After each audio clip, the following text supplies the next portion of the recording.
Hi, this is Rob. Welcome to Math Antics. In this lesson, we're going to learn about three important math concepts called the mean, the median, and the mode. Math often deals with data sets, and data sets are often just collections or groups of numbers. These numbers may be the results of scientific measurements, or surveys, or other data collection methods. For example, you might record the ages of each member of your family into a data set. Or you might measure the weight of each of your pets and list them in a data set. Those data sets are fairly small and easy to understand, but you could have much bigger data sets. A really big data set might contain the cost of every item in a store, or the top speed of every land mammal, or the brightness of all the stars in our galaxy. Those data sets would contain a lot of different numbers, and if you had to look at a big data set all at one time, it would be pretty hard to make sense of it or say much about it besides, well, that's a lot of numbers. But that's where mean, median, and mode can really help us out. There are three different properties of data sets that can give us useful, easy to understand information about the data set so that we can see the big picture and understand what the data means about the world we live in. That sounds pretty useful, huh? So let's learn what each property really is and find out how to calculate them for any particular data set. Let's start with the mean. You may not have ever heard of something called the mean before, but I'll bet you've heard of the average. If so, then I've got good news. Mean means average. Mean and average are just two different terms for the exact same property of a data set. The mean, or average, is an extremely useful property. To understand what it is, let's look at a simple data set that contains 5 numbers. As a visual aid, let's also represent those numbers with stacks of blocks whose heights correspond to their values. 1, 8, 3, 2, 6. Right now, since each of the 5 numbers is different, the stacks of blocks are all different heights. But what if we rearrange the blocks with the goal of making the stacks the same height? In other words, if each stack could have the exact same amount, what would that amount be? Well, with a bit of trial and error, you'll see that we have enough blocks for each stack to have a total of 4. That means that the mean, or average, for our original data set would be 4. Some of the numbers are greater than 4, and some are less. But if the amounts could all be made the same, they would all become 4. So that's the concept of the mean. It's the value you'd get if you could smooth out or flatten all of the different data values into one consistent value. But is there a way that we could use math to calculate the mean of a data set? After all, it would be very inconvenient if we always had to use stacks of blocks to do it. There's got to be an easier way. Oh, man. To learn the mathematical procedure for calculating the mean, let's start with blocks again. But this time, instead of using trial and error, let's use a more systematic way to make the stacks all the same height. This way involves a clever combination of addition and division.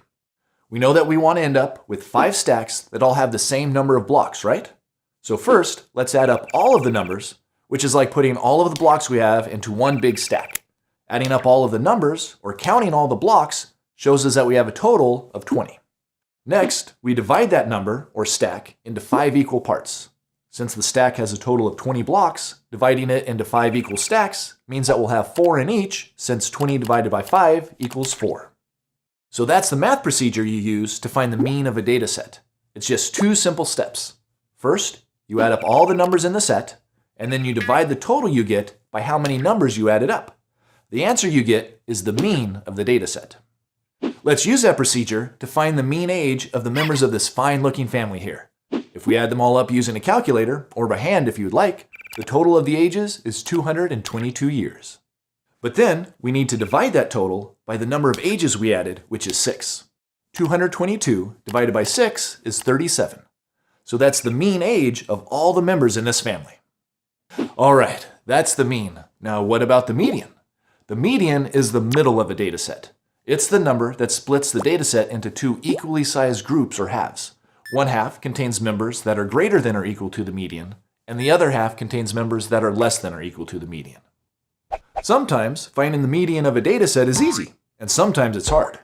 That's because finding the middle value of a data set requires that its members be in order from the least to the greatest, or vice versa.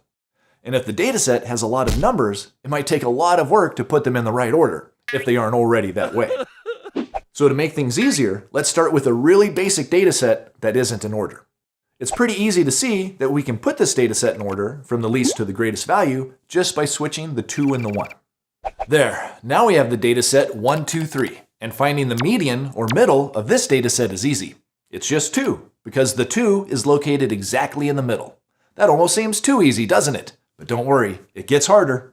But before we try a harder problem, I want to point out that sometimes the mean and the median of a data set are the same number, and sometimes they're not. In the case of our simple data set, 1, 2, 3, the median is 2, and the mean is also 2, as you can see if we rearrange the amounts or follow the procedure we learned to calculate the mean. But what about the first data set that we found the mean of? We determined that the mean of this data set is 4. But what about the median? Well, the median is the middle, and since this data set is already in order from least to greatest, it's easy to see that the 3 is located in the middle, since it splits the other members into 2 equal groups. So for this data set, the mean is 4, but the median is 3. So to find the median of a set of numbers, first you need to make sure that all the numbers are in order, and then you can identify the member that's exactly in the middle by making sure there's an equal number of members on either side of it. Okay, so far so good. But some of you may be wondering, what if a data set doesn't have an obvious middle member? All of the sets we've found the median of so far have an odd number of members. But what if a set has an even number of members, like the data set 1, 2, 3, 4? There isn't a member in the middle that splits the set into 2 equally sized groups. If that's the case, we can actually use what we learned about the mean to help us out. If the data set has an even number of members, then to find the median, we need to take the middle 2 numbers and calculate the mean or average of those 2.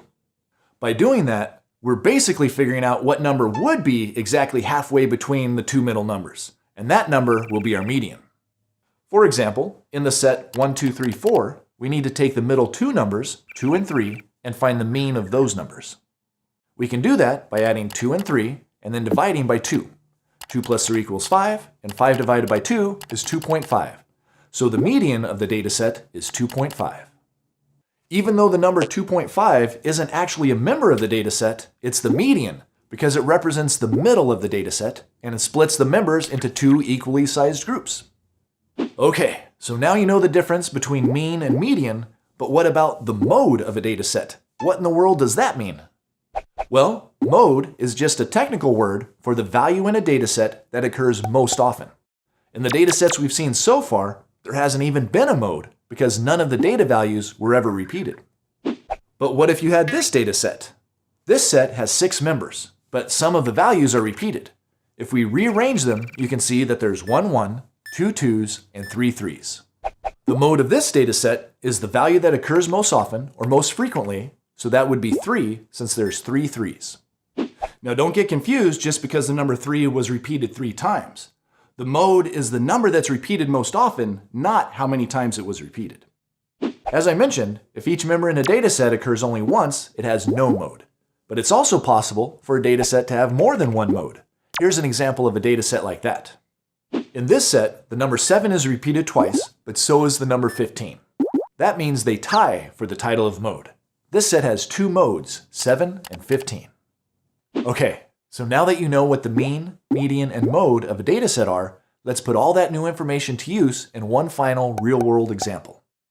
Suppose there's this guy who makes and sells custom electric guitars. Here's a table showing how many guitars he sold during each month of the year. Let's find the mean, median, and mode of this data set. First, to find the mean, we need to add up the number of guitars sold in each month. You can do the addition by hand or you can use a calculator if you want to. Either way, be careful since that's a lot of numbers to add up and we don't want to make a mistake. The answer I get is 108. So that's the total he sold for the whole year. But to get the mean sold each month, we need to divide that total by the number of months, which is 12. 108 divided by 12 is 9. So the mean, or average, is 9. Next, to find the median of the data set, we're going to have to rearrange the 12 data points in order from smallest to largest so we can figure out what the middle value is. There, that's better. Since there's an even number of members in this set, we can't just choose the middle number. So we're going to have to pick the middle 2 numbers and then find the mean of them. 9 and 10 are in the middle, since there's an equal number of data values on either side of them. So we need to take the mean of 9 and 10. That's easy. 9 plus 10 equals 19, and then 19 divided by 2 is 9.5. So the median number of guitars sold is 9.5. That means that in half of the months, he sold more than 9.5, and in half of the months he sold less than 9.5. Last of all, let's identify the mode of this data set, if there is one. Well, let's see. There's 2 8s in the data set. Oh, but there's 3 10s. That looks like the most frequent number. So 10 is the mode of this data set. It's the result that occurred most often. All right, so that's the basics of mean, median, and mode. There are 3 really useful properties of data sets, and now you know how to find them. But sometimes the hardest part about mean, median, and mode is just remembering which is which. So remember that mean means average, median is in the middle, and mode starts with MO, which can remind you that it's the number that occurs most often. Remember, to get good at math, you need to do more than just watch videos about it. You need to practice. So be sure to try finding the mean, median, and mode on your own. As always, thanks for watching Mathantics, and I'll see you next time. Learn more at mathantics.com.